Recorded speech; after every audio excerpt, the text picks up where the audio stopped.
Be resilient. Okay. Seriously, be resilient. The reason I say that, and I kind of was talking to you before the show about this, I put 76 offers out before I ever got a yes. Yeah. So I talk about that first 3,000 I made with my mentor, Matt. Mm-hmm. That wasn't just the first offer I put in got accepted. I put in 76 offers before I got that yes to make the 3,000. Yeah. And that's why I say it's not rainbows and roses. Welcome to How To Real Estate Podcast, a podcast to help you start, elevate, and catapult your real estate investing career. And you have just entered How To Podcast Clips. To watch the full podcast, click on the card above. Don't forget to like and subscribe so you don't miss any of our future podcasts coming out every single Monday. Hit that bell, and we'll see you on the back end. That's phenomenal. So what kind of transactions do you focus on now? So you don't do a lot of lease options or sandwich lease options. Are you just kind of mostly focusing on your students right now, or are you actually helping out or still going out there doing flips? Me personally, I'm doing more vacation rentals and private money lending. You know, making money on my money. Yeah. I have been doing flips. The last flip I did was in Chicago, so I'm not doing stuff here in Salt Lake. I'm doing more Midwest because you can get 3 houses for 1 in the Midwest compared to here. Yeah. But I haven't done a transaction as far as a flip transaction for about a year now.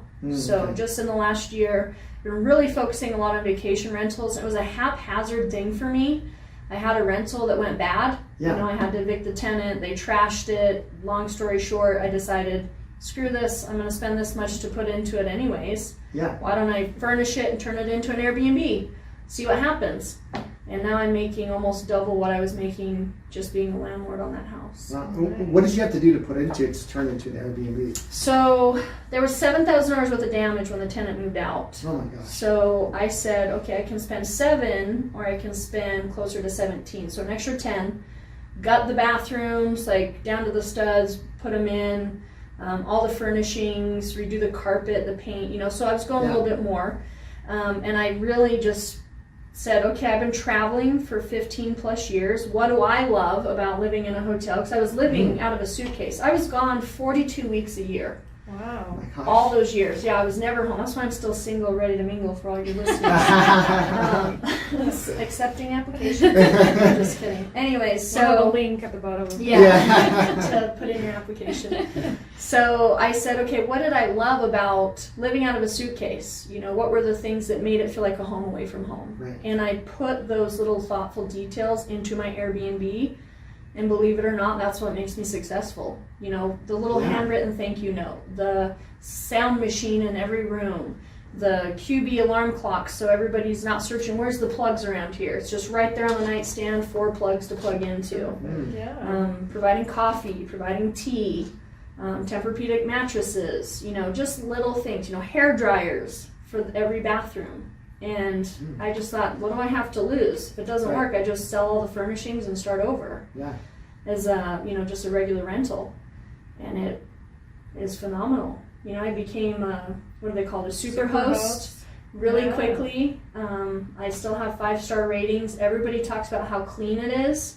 I have what I call CDO, which is OCD, but the letters have to be in order. Yeah. So I've kind of one thing I pride myself in is, you know, having that clean place. It smells fresh, it looks fresh, it is clean when they get there. So do you do the cleaning yourself? I don't. Okay. No, I don't do. It's totally hands off. My housekeeper's cleaning it right now as we speak.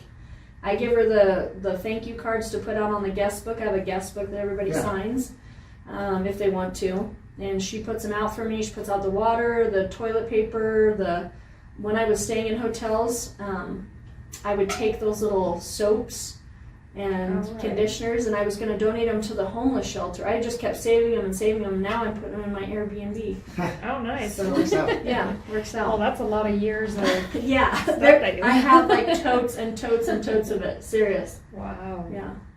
And so you have so when someone comes in, and then so you just kind of do you just text your maid or whoever it is to come in and do the cleaning, or do you have to kind of systemize where she just knows when? I give her the schedule. So last night I just gave her all of January's schedule and make sure there's no conflicts, because sometimes it's on a Saturday or Sunday, and the cool thing that I have, this I mean, she cleans my own personal house. Oh, nice. But I talked her into starting her own business. She was working for somebody else and getting very poorly treated. Yeah. And so she started her own business. So I feel like she's got a loyalty to me there, if that makes sense. Oh, yeah, of course. She moves other houses around to accommodate me. So I know I've got it really good. Yeah. If I didn't have her, I probably wouldn't be as stress-free. Yeah. We'll say that. Because I always know, here's the 2 days I need you to clean, Lupita, and she's there. Yeah. So that's a key part. What I really love about you, Tiffany, you're focused a lot about providing value for others and then seeing what you get behind on the back end, or not necessarily the back end, but just providing value for others, and then your success will happen no matter. Like, you're not worried about so much your success because you know it's going to happen, right? It's a And then- win-win. Yeah, Always, you're looking for that, yeah. that win-win, win for them, win for you, win for maybe if it was grandma.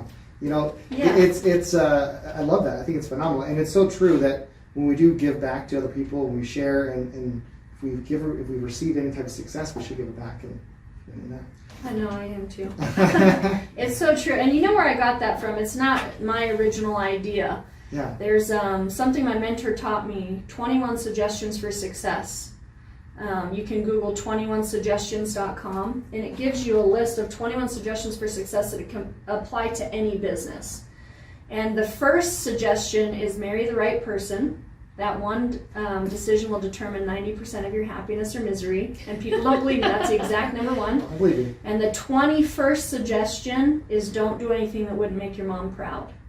Well, my grandmother was my mother, really. My mom was a drug addict, not much of a mother to me, so I replaced it with grandma.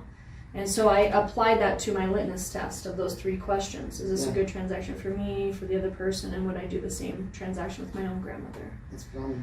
So that's kind of where it stemmed from. Yeah. So I can't take all the credit. And that's a book, 21 Suggestions? No, it's just a list you can find online. It's by okay. H. Jackson Brown. So Okay. just 21suggestions.com.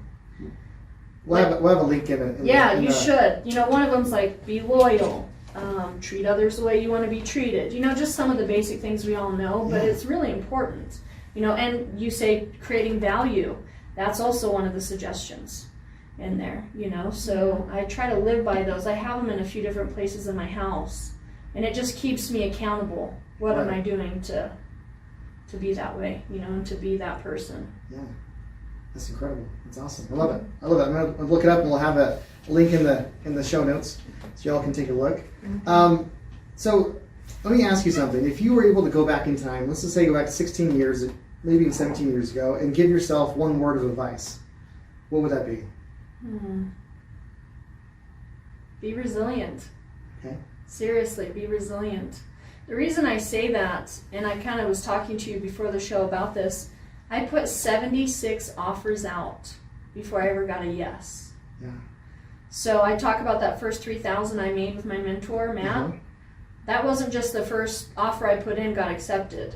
I put in 76 offers before I got that yes to make the 3,000. Yeah. And that's why I say it's not rainbows and roses, is had I have said after the 50th no, or the 25th no, or the 70th no, or the 75th no, oh, screw this isn't for me, I wouldn't be where I am today financially. Yeah. So I would say, looking back, that's a huge piece of advice for your listeners or anybody just getting into real estate, is you've got to be resilient. Because that's where you're going to see the cream rise to the top, too. It's a grind. It's a grind for sure. So what made you, I'm curious, so you were, early 20s, and you're getting 70, you had your 76th no. Yeah. I mean, what kept you going to do that last 76 before someone said yes? I mean, that's a lot of no's to get. Yeah. And the vast majority of people Won't get that far. will not even get past the 20. So what kept you, and not even knowing it's real? Like, for me, it was, like, I had plenty of no's. I don't think I probably had less no's than you when I first started, so I got lucky at first. I only got my first deal. But knowing that a lot of times we'll tell ourselves stories like this isn't real, it's not for you. What kept you going? 2 things. Matt, my mentor, which was huge. Because this is not a solo project, this business. You've got to have a support team around you. Him telling me not to give up, keep going, all of that.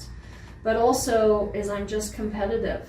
You tell me no, I'm going to keep going until I hear a yes. And all my Yeah. friends will tell you that to this day. They're like, if anybody's going to get what they want, it's going to be you. And not in a bad way. I just You're don't. right. I just don't take no.